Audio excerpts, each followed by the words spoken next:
Hey, here we are with another Boros matchup. I think this time we're playing blue, white, red control. See if we can get our hand up. There's our hand. We're in the top screen next to the replays being messed up. This is not the most exciting of openers. I don't know if I'm going to keep this. I can't quite remember if I did or not.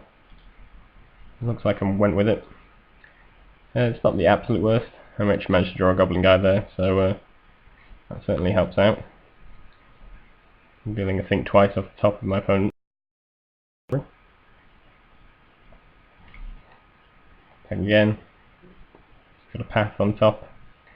Helix is my goblin guide, unfortunately. I think I hesitated in playing the plated GP to try and play around Electrolyte. Don't know if that would be the right decision in the end. Might not have been. I'm not quite sure what happens to this GP'd. It ends up being a mana leak anyway, so maybe we should have just went for it. Probably not worth it. But we're definitely in pretty bad shape. Can try and play my Exectile Shrine. Snapcaster Leak is going to prevent that. And yeah, definitely not in great shape here. Now, they are drawing quite a lot of burn, so that's something. Try Searing Blades on the Snapcaster. That plays Restoration Angel, but he's still, so not the worst outcome, but we're going to be taking 5 now, and it's quite a lot of damage to be taking. Not really drawing a whole lot either, and my opponent's almost got Colonnade now, so looking tough. Just drawing a lot of cards, and we're not doing a whole lot. More land, and yeah, concede. I don't think we would have had much chance from there on out, really, especially if he starts activating the Colonnade and getting in there. Actually, yeah, he could have just won next turn by activating Colonnade, so fair concession, I think. On to game 2.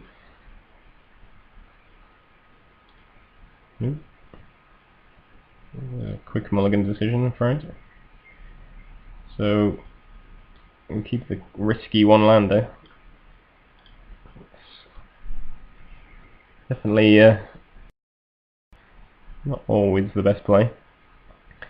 So I play my Step Links, which then gets bolted, and then I don't draw another land, which is a risky take when you keep a one-lander.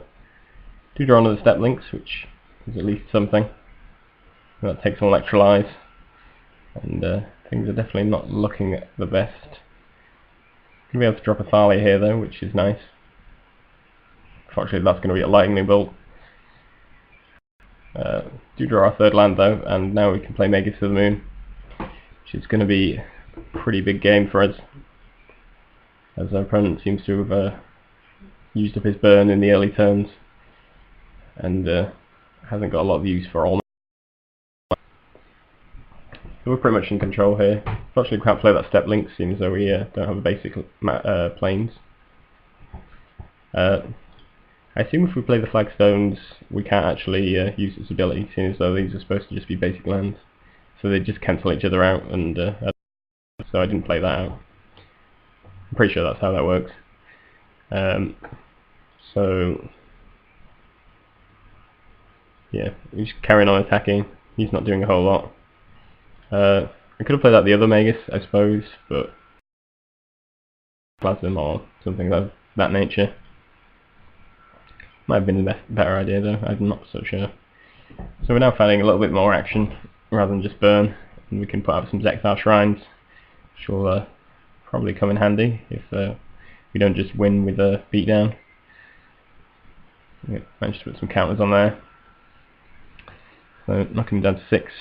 Opponent finds an island, which is obviously very good for him.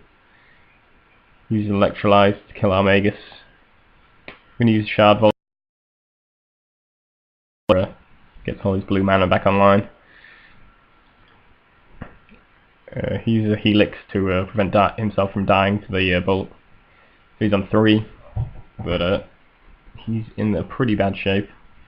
I've got 2 Zektar Shrine so that I can activate, play the flagstones, get 2 lands, and I've also got this fetch if I need it.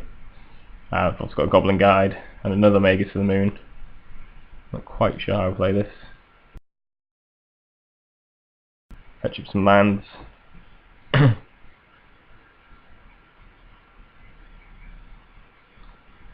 So now we've got 3 counters on our with our shrines.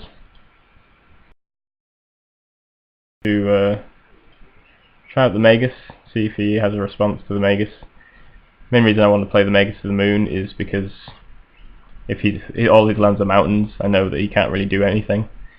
So I figured I would best off trying to play that out now, forcing him to have a response to it. And what did he do? Oh, he just tapped his mana for colour. So presumably he's got Cryptic, and he's going to go for the tap down. So I don't pop my shrines just yet, and taps everything down. But I get to respond before I declare attackers, so I can just crack one of my shrines, and that'll wrap up the game. So yeah, Cryptic didn't quite work there, didn't buy him an extra turn, so I think we'd have probably had that wrapped up either way. So on to game 3. Quite lucky off that 1 lander actually from the last start. Seems like a decent hand. Magus of the Moon definitely did a lot of work for us last time. Play GPs and step links are pretty much our bread and butter for this kind of deck. So provided we can get a steady stream of lands going and he doesn't do anything too ridiculous, then we'll be in pretty good shape, I would suggest.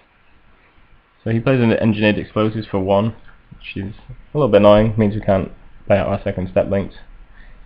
And we are a little bit light on lands, so we're just going to tap for 2 here, play out a Geopede. We draw a Marsh Flats, which is very good for us here. Going to attack. I'm going to crack the fetch because I think I want to play Magus of the Moon here. I'm not so sure though. Might actually not be a good idea, seeing as though he's got the basic planes, and he's clearly actually lacking red. Maybe it wasn't the best idea, but it's what I went for. Maybe if I'd thought about it a little bit longer, I'd come to a different conclusion. I do get in 5 damage after he blows up the Engineered Explosives to take out the step links. Play my Magus of the Moon. No land, so we're just going to attack for 3 here.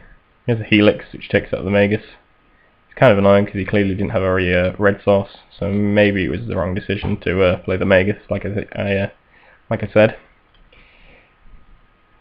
I'm going to play step links in the Zektar Shrine here. So just really need to find some land drops. Find a mountain there, which is always nice. We get to put a counter on our shrine and attack. There's a Purge for our plated GP'd, but we are still going to get in for 2. And play out another GP'd and another shrine. So, feeling relatively good about our position. Obviously we need to get some lands. We've still got Ghost Quarter for an extra landfall trigger, should we need it though, so not in the Supreme Verdict is not what we would have liked to see there, obviously. But still in okay shape thanks to the expeditions. And we've got double bolt, so not in bad positioning. Opponent doesn't seem to have a ton going on, but I don't know if he's just holding all counters or what. Boros Charm is a pretty good draw if we can actually activate these shrines. Either way it's worth a good 4 damage, so that's 10 damage in hand. He's on 11, so getting close to being able to just burn him out, provided he doesn't have too much counter magic. I'm playing Magus here, not that it would make a whole lot of difference. And he plays a Restoration Angel. I decided to pass the Snapcaster, just so he doesn't get extra value from the Helix or what have you. I'm not sure if that was particularly worth it. Questionable call, I suppose, but definitely don't want him gaining any more life. Here's a bolt for our Magus. And now he's going to get us beat this down with the Angel. So now we draw a Shard Volley, so we are got a total of 13 burn, which is pretty good. We can actually kill him, but we're going to try and play around counter magic. Going down to 6 here. I don't know if we've been smarter to not take the damage there, or try and burn him out before taking the damage. Seems as 6 is kind of a precarious position when you're playing against someone who's playing red, but I waited till the end of his turn, took him down to 5, and here we actually managed to find a fetch land, which is pretty much the best thing we could do. We could get going on here.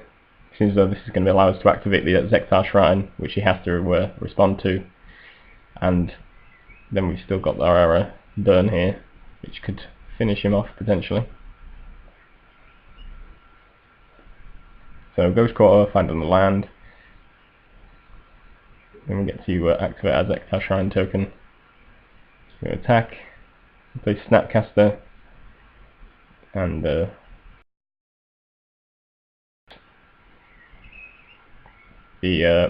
Elemental. I didn't know whether to go for the Boros Charm, Shard Volley for the kill, or whether I should just make the Elemental indestructible with the Boros Charm. I decided to go with the indestructible option. I think either way, if he has a counter for it, we're dead. So potentially the indestructible option deals more damage, and that's the reason I went for that. But has Path to Exile or something, then it doesn't seem like as good a choice. Can't quite remember what happens here. I think he has an answer though. No, he uses Cryptic Command to bounce the token and draw a card.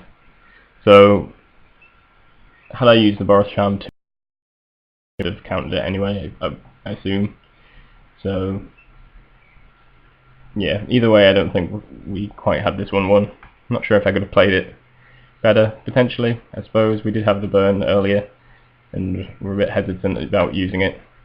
Maybe if we'd pulled the trigger a little bit faster we might have managed to win there, but unfortunately it's not going to be enough here next turn. So that's the game and the match. But yeah, definitely a close one and a fun one.